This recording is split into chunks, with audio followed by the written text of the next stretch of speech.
आदाब। Straight line में आप सभी लोगों का स्वागत। कोविड-19 को लेकर हॉस्पिटल्स को डेडिकेटेड कोविड हॉस्पिटल्स में कन्वर्ट किया गया है। कोमॉर्बिडिटीज़ को लेकर सरकार बहुत सारी बातें कर रही है और ये बता भी रही है बार बार कि जिनको कोमॉर्बिडिटीज़ हैं, यानी दिल का पर मरीज़ है, कोई अलग अलग बीमारियां, अलग अलग परेशानियां लोगों को हैं, उन्हें कोविड-19 का ज़्यादा ख़तरा है। लेकिन अफसोस की बात यह है कि कोविड डेडिकेटेड हॉस्पिटल्स करने के बाद अलग अलग बीमारियों के मरीज़ बहुत परेशान हैं और सबसे ज़्यादा परेशानी जिन मरीज़ों को आज के इस दौर में, आज के इस वक्त में आ रही है, वो कैंसर पेशेंट्स हैं। मगर कैंसर पेशेंट्स को भी घबराने की ज़रूरत नहीं।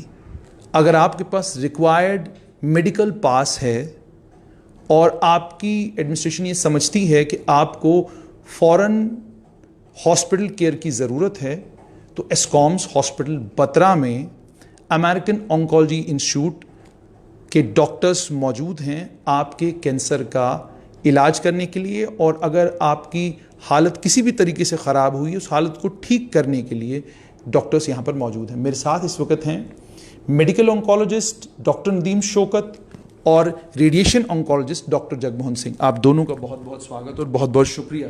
Thank you. क्योंकि कोविड के टाइम में आप लोगों के पास का वक्त भी कीमती है और आप लोगों को हमसे भी ख़तरा है। डॉक्टर साहब, सबसे पहले आपसे जानना चाहूँगा कि कोविड-19 जब से ये इन्फेक्शन फैलना शुरू हुआ है, क्या एज ऑन्कोलॉजिस्ट आपकी परेशानी बढ़ी है या कम हुई है? जी डेफिनेटली परेशानी तो काफ़ी हद तक बढ़ी है। जैसे जहाँ तक आप बात कर रहे थे स्टार्टिंग में पेशेंट्स के आने में भी उनको काफ़ी दिक्कत हो रही है। जिनके पास सिर्फ अपना प्राइवेट ट्रांसपोर्ट है वही बेचारे आ पा रहे हैं, पब्लिक ट्रांसपोर्ट तो टोटली अवेलेबल नहीं है, वो भी एक बहुत बड़ा रीज़न है। और एक दूसरी बात यह है कि जैसे it's not only a one man show, क्योंकि इसमें सपोर्टिव केयर बहुत सारा चाहिए होता है। जैसे सपोज़ बायोप्सी करनी है, कोई लैब्स का बैकअप चाहिए होता है, तो काफ़ी हद तक जैसे इन सब चीज़ों में काफ़ी दिक्कत आ रही है हमें। और कुछ ऐसे टेस्ट होते हैं जो बाहर भेजने होते हैं, वो नहीं भेज पा रहे हैं क्योंकि कोरियर सारा ब्लॉक है। तो डेफिनेटली ये सब चीज़ें तो आ रही हैं दिक्कतें, लेकिन अब आहिस्ता आहिस्ता जो है कुछ हद तक जो है अब स्ट्रीमलाइन हो रही हैं चीज़ें, तो पहले से काफ़ी अब बेटर हो गया है। दिक्कत सिर्फ ये है कि पेशेंट आप तक नहीं पहुंच रहा है, या दिक्कत ये भी है कि जैसे कहा भी जा रहा है कि 80% पेशेंट्स जो हैं कोविड-19 के वो एसिम्प्टोमेटिक हैं, लेकिन मान लीजिए वो कैंसर का मरीज़ भी है, उसने कहीं इन्फेक्शन, उसको कोविड इन्फेक्शन हो गया है। पहले समझना चाहूँगा कितनी प्रोबेबिलिटी है कि उसको कोई सिम्टम नहीं आएगा, क्योंकि जहाँ तक थोड़ी बहुत मेरी जानकारी है कैंसर की, इसमें बुखार एक आधा सिम्टम तो होता ही होता है। तो आप कैसे डिटेक्ट कर पाएंगे कि ये कोविड का बुखार है या इसे जो कैंसर की वजह से परेशानी हो रही है उसका है? अगर आप अब नीचे जब हमारे हॉस्पिटल में आप एंटर हुए तो आपने देखा होगा हमारा रूटीन प्रोटोकॉल ये रहता है कि फर्स्ट एंड फॉरमोस्ट स्क्रीनिंग होती है। तो स्क्रीनिंग में हम पहली बात जो है थर्मल स्कैन से उसका टेम्परेचर देखा जा रहा है। तो that is a baseline screening कि भाई हम जो है ये अगर मान लो कोई भी पेशेंट अगर फीवर लेके आता है, he is being stop there only, and जो ये हमारे नर्सिंग स्टाफ हैं दे फर्स्ट कॉल अस कि what next we have to do. So accordingly हम जो है स्ट्रेटजी बनाते हैं, देखते हैं कि he is he a potential Covid patient, then accordingly we take a call. तो जहाँ तक बात एसिम्प्टोमेटिक की होने की है, तो जहाँ ये जो कैंसर पेशेंट होते हैं जनरली एक कैंसर जो है ये इम्यूनो कॉम्प्रोमाइज स्टेट है। इम्यूनो कॉम्प्रोमाइज स्टेट मतलब ये है उसका इम्यून सिस्टम वीक है। तो दैट मीन्स कि अगर कोई वीक इम्यून सिस्टम होता है किसी का, तो कोई भी इन्फेक्शन अगर उसमें आ जाए तो वो एकदम से फ्लेयर अप हो सकता है। ठीक। तो generally cancer patient asymptomatic relatively less common है as compare to the general society. हाँ, तो जनरली अगर मान लो कैंसर पेशेंट होगा, कोविड पॉजिटिव होगा, तो ज़्यादा प्रोबेबिलिटी ये रहती है कि वो मोस्ट ऑफ टाइम सिम्प्टोमेटिक आ सकता है। अच्छा। और दूसरी प्रॉब्लम ये है सबसे बड़ी, जैसे सिम्प्टोमेटिक आना और इट कैन बी लीथल। जैसे जनरल पेशेंट जो होता है वो इजीली रिकवर कर जाता है। जैसे अगर आप वर्ल्ड ट्रेंड्स भी देखेंगे, मोर्टेलिटी जो है हमारी इंडिया में भी अराउंड जैसे 2 to 3% है, इनफैक्ट लेसर देन दैट है। लेकिन अगर कैंसर पेशेंट्स की बात करें तो यहाँ पे जो है मोर्टेलिटी थोड़ा ज़्यादा होगी, क्योंकि ओबियसली इनका इम्यून सिस्टम वीक है, वो अपना जो है इम्यून सिस्टम उनका मतलब उसको काउंटर नहीं कर पाएगा, तो ज़्यादा प्रोबेबिलिटी है डेथ की। लेकिन जैसे मैंने आपको पूछा कि बुखार की पहचान कैसे करेंगे कि ये जो बुखार है ये एक पेशेंट को सिर्फ इसलिए है क्योंकि वो कैंसर का पेशेंट है, या ये बुखार इसलिए है क्योंकि उसे कोविड का इन्फेक्शन भी हुआ? इज़ देयर एनी वे जिससे आप ये पता लगा सकें कि नहीं ये बुखार जो है बिल्कुल कुछ डिफरेंट है थोड़ा सा? ऐसा कोई पर्टिकुलर कोई ट्रेंड नहीं है, कोई पर्टिकुलर वे आउट नहीं है। इसे अंडर अनलेस के मतलब टेस्ट हो जाए कोविड का, वो प्रूव किया जाए कि भाई ये जो है it is not related to Covid. लेकिन अदर देन दैट कुछ जैसे सपोज सपोर्टिव फैक्टर्स होते हैं, जैसे सपोज ट्रैवल हिस्ट्री है या कॉन्टैक्ट हिस्ट्री है, तो ऑब्वियसली अगर वो सब चीज़ें होंगी तो then we will think more in terms of Covid. और उसके अलावा कुछ लैब की इन्वेस्टिगेशन होती हैं, जैसे छोटी मोटी जो कंप्लीट ब्लड काउंट हम कराते हैं, उसमें लिम्फोपीनिया, एक मतलब लिम्फोसाइट्स का कम होना, वो भी एक मार्कर हो सकता है कोविड इन्फेक्शन का। बट एज सच अगर आप एट द आउटसेट कहें कि क्लिनिकली कोई भी पेशेंट आए फीवर लेके मैं ये कहता हूँ भाई ये कोविड रिलेटेड है कि नहीं है, इट इज़ स्लाइटली डिफिकल्ट। उसके अलावा जैसे जैसे सपोज एसोसिएटेड सिम्टम्स होते हैं, जैसे सोर थ्रोट मतलब गले में दर्द होना, डिफिकल्टी इन ब्रीथिंग, जो आजकल सबको पता है, अगर वो सब फैक्टर्स भी होंगे ऑब्वियसली हम ज़्यादा कोविड के बारे में सोचेंगे। लेकिन दूसरी बात यह है कि कैंसर पेशेंट में अदरवाइज़ भी, जैसे मैंने ऑलरेडी कहा, इम्यूनो कॉम्प्रोमाइज होते हैं, उनको अदरवाइज़ भी बाकी इन्फेक्शंस कैचअप होने का बहुत मतलब ज़्यादा चांस होता है। जैसे रूटीन निमोनिया हो गया, कुछ भी हो गया, कोई भी इन्फेक्शन हो सकता है, तो उनके चलते भी फीवर हो सकता है। तो इट इज़ नॉट कि every fever is related to Covid. अच्छा, तो जैसे आपने कहा every fever is not related to Covid, अब एक और चीज़ आपसे थोड़ा सा ये समझना चाहूँगा कि जो कैंसर पेशेंट्स हैं, इसमें कौन सा कैंसर ऐसा है जिस कैंसर को लेकर आप ये कहते हैं कि अगर ये है, ये सबसे ख़तरनाक कोमॉर्बिडिटी है, इसमें बचने के चांसेस लगभग ना के बराबर है? वैसे तो डॉक्टर्स कभी किसी चीज़ कभी ना कहते ही नहीं, लेकिन I just want to understand कि कौन सा कैंसर है। ओरल कैंसर है, सर्विकल कैंसर है, ओवेरियन कैंसर है, ब्लड कैंसर है, कौन सा कैंसर? जनरली ब्लड कैंसर्स जो होते हैं उनका इम्यून सिस्टम जो है बहुत ज़्यादा वीक रहता है। अच्छा, उसके अलावा वो कैंसर जिनमें कीमोथेरेपी एक्टिवली प्रेजेंटली चल रही हो और जिसके चलते जो है इम्यून सिस्टम काफ़ी सप्रेस हो जाता है, तो they all are I mean जो है सीरियस कंसर्न्स रिगार्डिंग कोविड। मतलब अगर उन लोगों में अगर कोविड इन्फेक्शन हो जाएगा तो ऑब्वियसली जो है आउटकम डिफ़िकल्ट रहेगा, आउटकम जो है ग्रिम रह सकता है। ग्रिम रह सकता है, लेकिन डॉक्टर कभी भी ये नहीं कहेगा कि पेशेंट की जान नहीं बचाई जा सकती। ये मुझे देखा कि डॉक्टर्स बिल्कुल लास्ट आखिरी मौके तक आप लोग कोशिश करते रहते हैं। मेरे साथ डॉक्टर जगमोहन है। डॉक्टर साहब, मेडिसिन का जहाँ तक ताल्लुक है, चलिए पेशेंट को दूर से देख लिया, उसके सिम्टम्स देखे, तमाम चीज़ें देख ली, दवाइयाँ दे दी, घर भेज दिया, काम हो गया। लेकिन आपका काम मुश्किल है, थिएटर में है, रेडिएशन का मामला है। सबसे पहले ये जानना चाहूँगा, क्या प्रोटोकॉल्स एज रेडिएशन ऑन्कोलॉजिस्ट आप फॉलो कर रहे हैं उन तमाम पेशेंट्स में जो आपके पास आ रहे हैं? बिल्कुल, अभी जैसे आपको बताया डॉक्टर नदीम जी ने कि हर कोई पेशेंट जो हमारे पास आता है उसकी फ़र्स्ट लाइन स्क्रीनिंग होती है, थर्मल टेम्परेचर चेक किया जाता है। जो फर्स्ट लाइन स्क्रीन के बाद हमें बताया जाता है अगर न्यू पेशेंट है कि उसकी क्या हिस्ट्री है, क्या है, तो उसके बाद हम उस पेशेंट को एग्ज़ामिन करते हैं। बट अगर कोई पेशेंट सिम्टोमेटिक है तो स्ट्रेट वे हमें उसका डिटेल हिस्ट्री, डिटेल उसके टेस्टिंग के बाद ही हम कोई पेशेंट लेते हैं, क्योंकि हमें ये प्रॉब्लम रहती है कि जिस पेशेंट का हमें ट्रीटमेंट जिस मशीन पे करना है तो हम बाकी पेशेंट्स को भी रिस्क में डाल सकते हैं। तो अगर कोई पेशेंट सिम्टोमेटिक आ रहा है तो first we have to follow all the protocols कि उसका कोविड नेगेटिव होना चाहिए, ताकि जाके हम दूसरे पेशेंट्स को और दूसरे अपने डिपार्टमेंट को और अपने स्टाफ को उस रिस्क में ना लाएं। तो इसी तरह अगर कोई पेशेंट, अब आज जैसे आपने बात की कि बहुत सारे पेशेंट जो हैं एसिम्प्टोमेटिक भी हो सकते हैं, नॉर्मल फीवर लेके कोई आता है, तो जैसे डॉक्टर साहब ने कहा कि every fever is not related to Covid. कोई भी नॉर्मल फ्लू हो सकता है, बट डोंट नो आजकल अब जो कोविड जो है वो डिफरेंटली बिहेव कर रहा है, कुछ गैस्ट्रो इंटेस्टाइनल सिम्टम लेके भी आ रहा है, कोई कुछ लेके भी आ रहा है। तो ये चीज़ें हमें उन चीज़ों को डिफ्रेंशिएट करना है और उस चीज़ को हमने ये चीज़ रखना है कि हमारे लिए symptomatic patient less lethal as compare to symptomatic patient, क्योंकि एसिम्टोमेटिक पेशेंट्स का हमें पता नहीं है। कभी कभी कोई पेशेंट आएगा तो स्क्रीनिंग के बाद हमें पता चलता है कि ये बाद में वो पॉजिटिव निकलता है, तो that will be a threat to the whole of the area. तो उसके लिए हमें क्या है कि जैसे एक गाइडलाइन आई थी कि अगर कोई भी पेशेंट हॉस्पिटल में आता है तो you assume as a Covid patient, क्योंकि आप एक रिस्क में कर रहे हो। तो उसके लिए हमें जो हमारा रेडिएशन का प्रोटोकॉल यही रहता है कि जो ऑलरेडी जो पेशेंट चल रहे होते हैं उनका तो हमारा नॉर्मल जो हमें सारा पता है। अगर कोई सिम्टम आता है तो we will follow the protocol की उसकी टेस्टिंग करवानी है। अगर कोई न्यू पेशेंट हम लेते हैं तो हमें भी वही स्टेप्स फॉलो करने हैं, जैसे डॉक्टर साहब ने आपको बताया कि पहले उसकी टेस्टिंग और उसकी कॉन्टैक्ट हिस्ट्री या उसका कोई ट्रैवल हिस्ट्री है, जो भी है वो हमें देखना है उसका।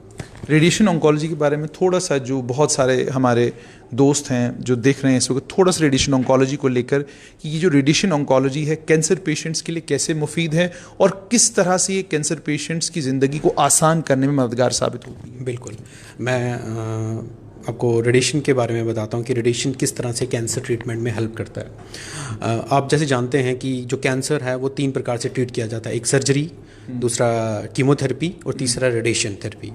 तीनों जो ये मॉडलिटीज़ हैं ये मिलकर ही कैंसर को रोकती हैं। रेडिएशन 2 प्रकार की रेडिएशन हम यूज़ करते हैं, एक जो होता है एक्सटर्नल बीम रेडिएशन जो हम बाहर से देते हैं, और दूसरा होता है इंटरनल रेडिएशन जो हम बॉडी के अंदर जाके देते हैं। जो एक्सटर्नल बीम जो रेडिएशन है उसका ये मतलब है कि हम जो रेडिएशन देते हैं वो बाहर से देते हैं, और वो जो हमारे पास जो अमेरिकन ऑन्कोलॉजी इंस्टीट्यूट में जो मशीन है वो हाई टेक मशीन है। उससे क्या है, उस मशीन का ये फ़ायदा है कि हम जो रेडिएशन देते हैं कैंसर के लिए वो बहुत ही टारगेटेड होती है, स्पेसिफिक रीजन के लिए होती है। स्पेसिफिक रीजन का मेरा मतलब ये है कि जो उसके आस या साथ में जो दूसरे ऑर्गन है उनको कोई इफेक्ट नहीं होता है। नाउ द क्वेश्चन अराइज कि ये रेडिएशन इफेक्ट कैसे करती है। जो रेडिएशन है ये हाई डोज एनर्जी है जो हम यूज़ करते हैं, अभी फोटॉन्स यूज़ करते हैं। बहुत सारे लोगों ने एक्सरे तो हर कोई कराया अपनी लाइफ में 1-2 दफ़ा कराता ही है, तो एक्सरे भी वही रेडिएशन है बट वो एनर्जी कम है। जो हम एक्सरेज या फोटॉन्स यूज़ करते हैं वो एनर्जी ज़्यादा है। ठीक, तो जो मेन इसका मकसद है ये सेल, जो कैंसर सेल हैं उनके डीएनए को डैमेज करता है। जब डीएनए डैमेज हो जाता है तो जो कैंसर सेल्स हैं वो रेप्लिकेट नहीं होते हैं, डिवाइड नहीं होते हैं और मर जाते हैं, और आहिस्ता आहिस्ता ये ख़त्म हो जाते हैं। जैसे आपने कहा कि कैंसर सेल्स मल्टीप्लाई नहीं हो पाते, बहुत सारे कैंसर पेशेंट्स हैं जिनसे रोज़ आप यूँ समझ लीजिए कि मुलाकात होती है या बातचीत होती है, तो पता ही चलता है कि उन्होंने कीमोथेरेपी करवाने के बाद दोबारा से रीजनरेट हो गया कैंसर, फिर कीमोथेरेपी करवाई फिर रीजनरेट हो गया। रेडिएशन को लेकर कैंसर पेशेंट्स को क्या एश्योरेंस आप देते हैं कि क्या कैंसर रीजनरेट होने के चांसेस कितने ज़्यादा हैं? बिल्कुल, देखो रेडिएशन और जो कीमोथेरेपी है, बहुत सारे कैंसर्स में रेडिएशन और कीमोथेरेपी हम साथ साथ देते हैं जिसे हम कंकरेंट कहते हैं। उसका ये रहता है कि जो हम रेडिएशन क्या करती है उस पेशेंट कैंसर्स को जो ट्रीटमेंट है जो उसका वो इफेक्टिव जो इन्हांसमेंट उसकी ज़्यादा इफेक्टिवनेस बढ़ा देती है। ठीक, तो दोनों चीज़ें एक कैंसर जो सेल्स हैं उसको मारती भी है, उनकी ग्रोथ को भी जो है स्लो कर देती है। बाकी जो आपने बात कही कि उसका दोबारा रिकरेंस आना, वो आना, जो कीमोथेरेपी है वो एक सिस्टमिक थेरेपी है।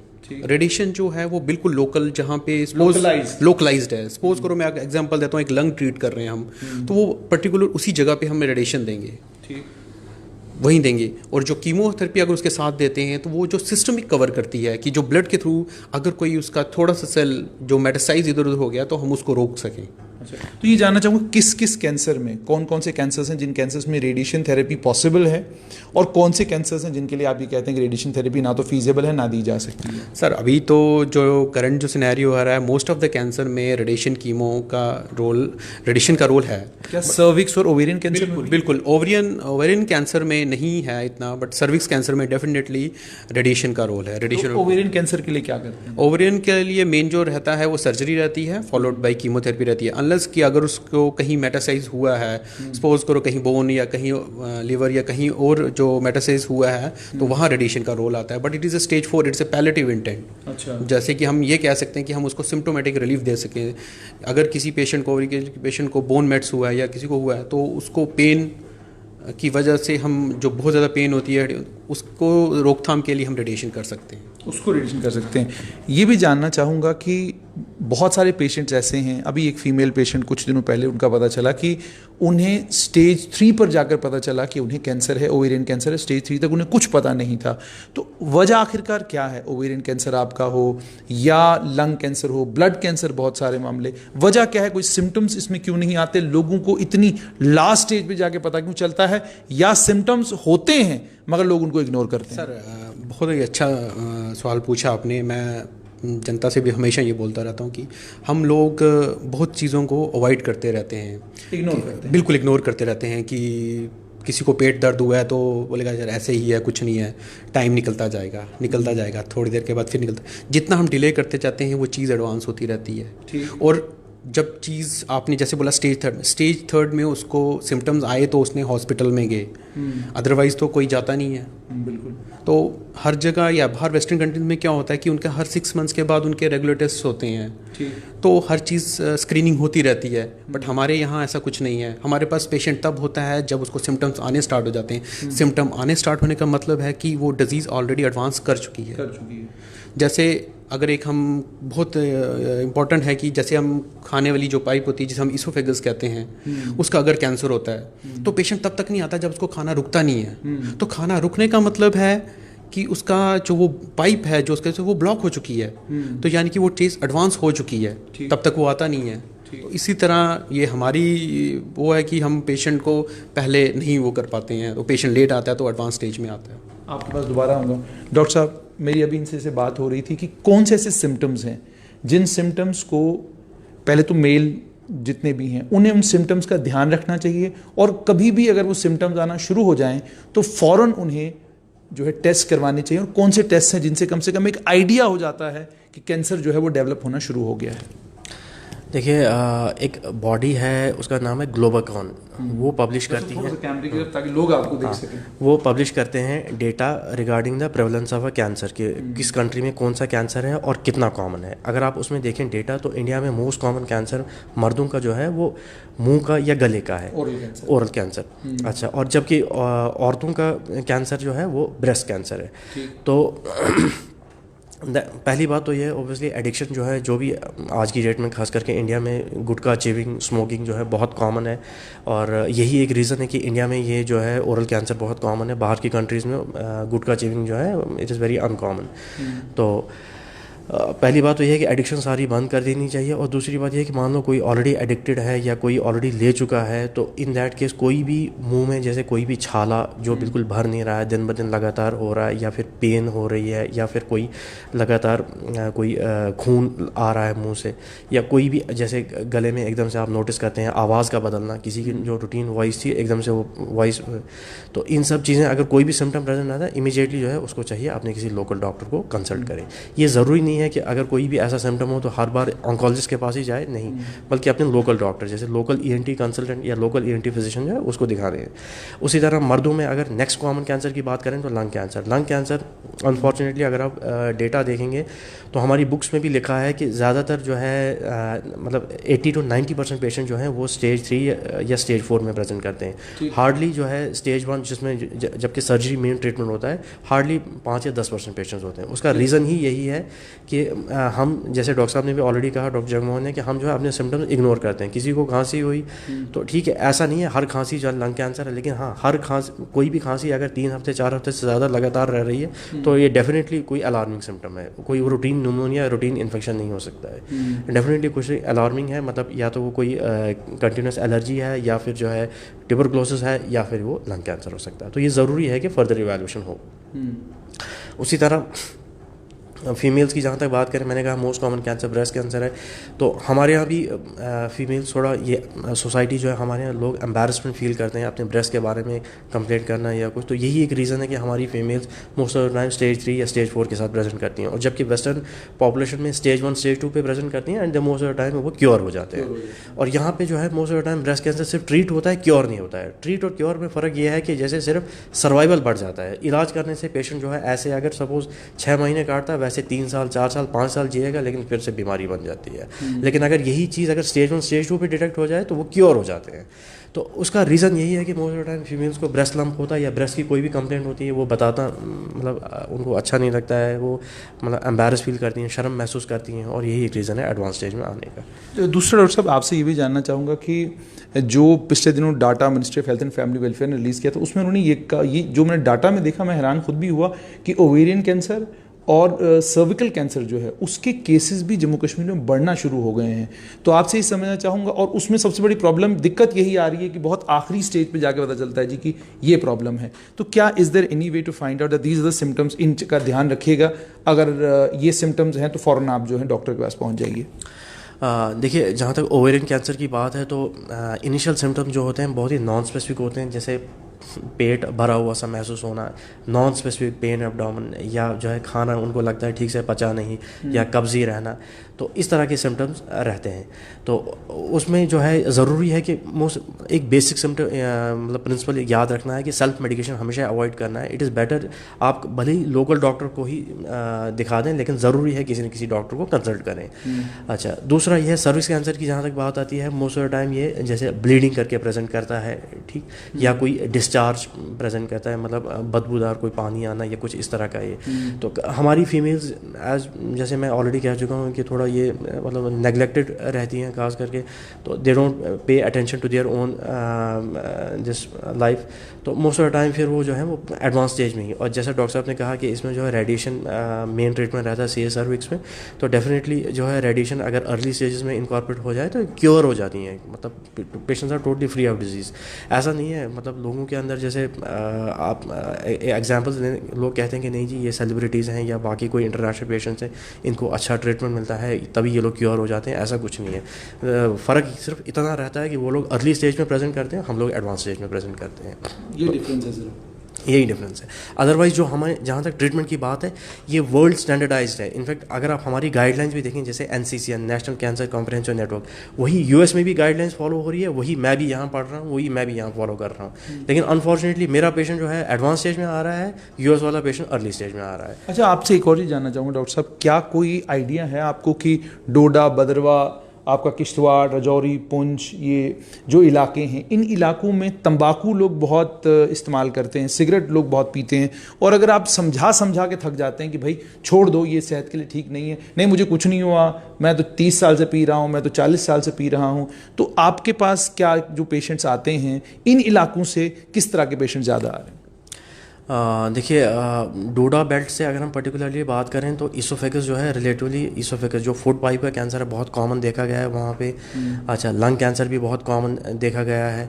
तो डेफिनेटली जैसे लोगों का ये आर्ग्यूमेंट रहता है कि नहीं जी 30 साल से पी रहा हूँ, मुझे अभी तक कुछ नहीं हुआ ये, लेकिन अदरवाइज़ भी 30 साल से अगर उसने पिया भी है तो कोई उसने आज तक फ़ायदा नहीं किया है। लेकिन यह है कि ज़रूरी नहीं है हर सिगरेट पीने वाले को कैंसर हो, लेकिन हर सिगरेट पीने वाले को लंग डिजीज़ ज़रूर हो जाएगी। लंग डिजीज़ ज़रूर। और मैंने खुद देखा है पेशेंट को एंड स्टेज लंग डिजीज़ होते हुए they literally crave for oxygen, मतलब वो चाह के भी वो जो है सांस उनके अंदर जाती नहीं है। मतलब वैसी मौत मरने से क्या फ़ायदा, मतलब तो आदमी मतलब जीता भी है तो वो बिल्कुल घुट घुट के जीता है।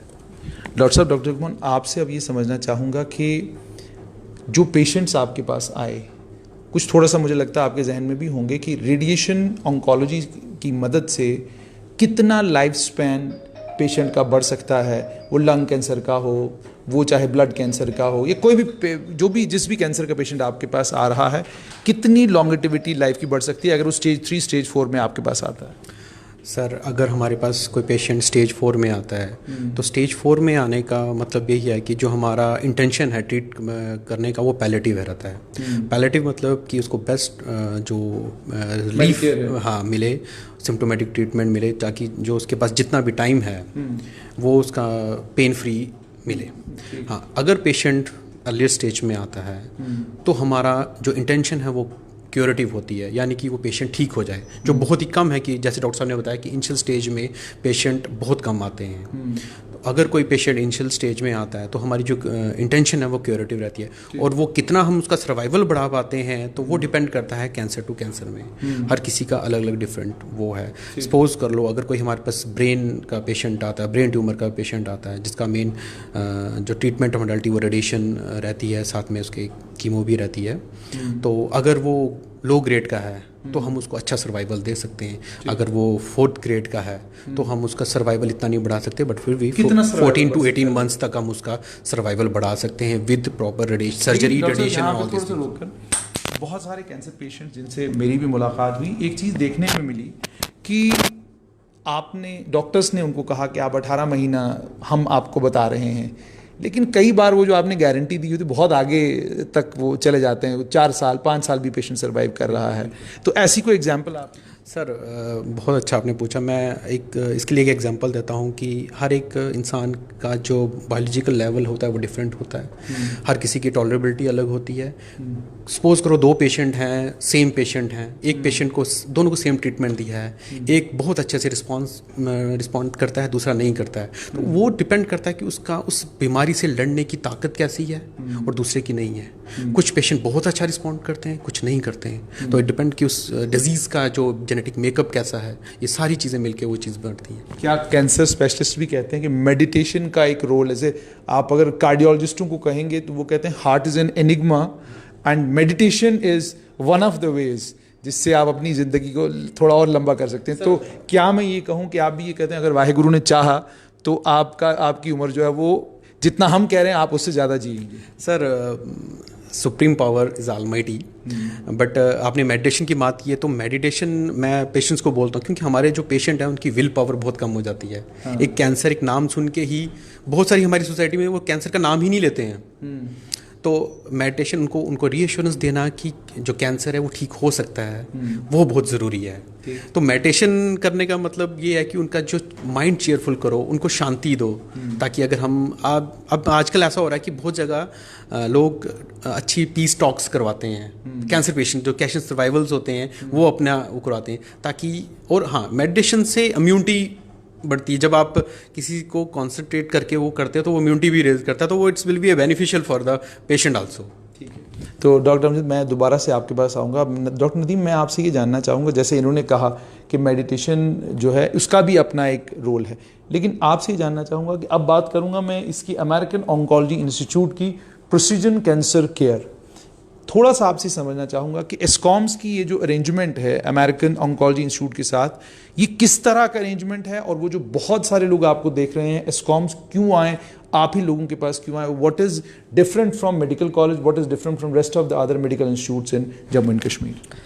देखिए, पहली बात तो यह है कि ऑन्कोलॉजी जो है cancer care is not a one man show, it's always a multidisciplinary approach. और मल्टीडिसिप्लिनरी अप्रोच में इसमें जैसे सर्जन भी चाहिए, इसमें रेडिएशन वाला भी चाहिए, इसमें कैंसर फिजिशियन भी चाहिए, और बिसाइड्स दैट उसमें जो है न्यूक्लियर मेडिसिन एक्सपर्ट भी चाहिए। Nuclear medicine expert mean the person who does a PET scan.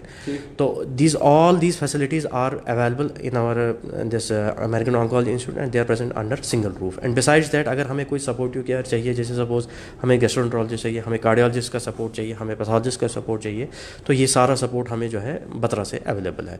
तो अभी तक जो है बत्रा में ये सारी फैसिलिटीज़ ऑलरेडी एग्जिस्ट थी, ऑन्कोलॉजी नहीं था, तो ऑन्कोलॉजी भी आने से जो है हम इनसे ये सपोर्टिव फैसिलिटीज़ ले लेते हैं। अदरवाइज हमारे पास जो है बाकी सारा। ये जो अमेरिकन ऑन्कोलॉजी इंस्टीट्यूट है इसका क्या है, व्हाट इज़? अच्छा, नाम अब से आप, हाँ, तो ये अमेरिकन जो है नाम सिर्फ एक मार्केटिंग गिमिक नहीं है, it is really an American in the sense कि अगर आप हमारी वर्किंग अगर आप देखेंगे, actually this all started from University of Pittsburgh, तो यूनिवर्सिटी ऑफ पिट्सबर्ग अमेरिका। तो वहीं के जो है ऑन्कोलॉजिस्ट थे, they decided that they wanted to provide this kind of American standard जो है oncology care to the rest of the world. तो उन्होंने ही ये स्टार्ट किया अमेरिकन ऑन्कोलॉजी इंस्टीट्यूट। तो ये एक चेन ऑफ हॉस्पिटल्स हैं, और जो हमारी वर्किंग है अगर आप देखेंगे तो उसमें जैसे पर्टिकुलर सॉफ्टवेयर्स हैं, जैसे मतलब आर्या नाम है सॉफ्टवेयर का, उसमें जो है जो भी हम ऑर्डर करते हैं, this all is being recorded into it and we are being continuously scrutinized. हमारा ट्रीटमेंट हमने क्या दिया है, it is being continuously checked. In any case we deviate, कहीं पे भी अगर उनको लगता है कि ये थोड़ा डिविएशन है from a routine, we are being held accountable for that. So by that ways I mean उस हिसाब से जो है मुझे लगता है ये एक मतलब यूनिफॉर्म स्टैंडर्ड, एक जो स्टैंडर्ड प्रोटोकॉल है जो वर्ल्ड ओवर फॉलो होता है, वही मतलब इंश्योर किया जाता है यहाँ पे। डॉक्टर नदीम, जम्मू कश्मीर के बाहर से पेशेंट आपके पास इधर आ रहे हैं कि अभी नहीं?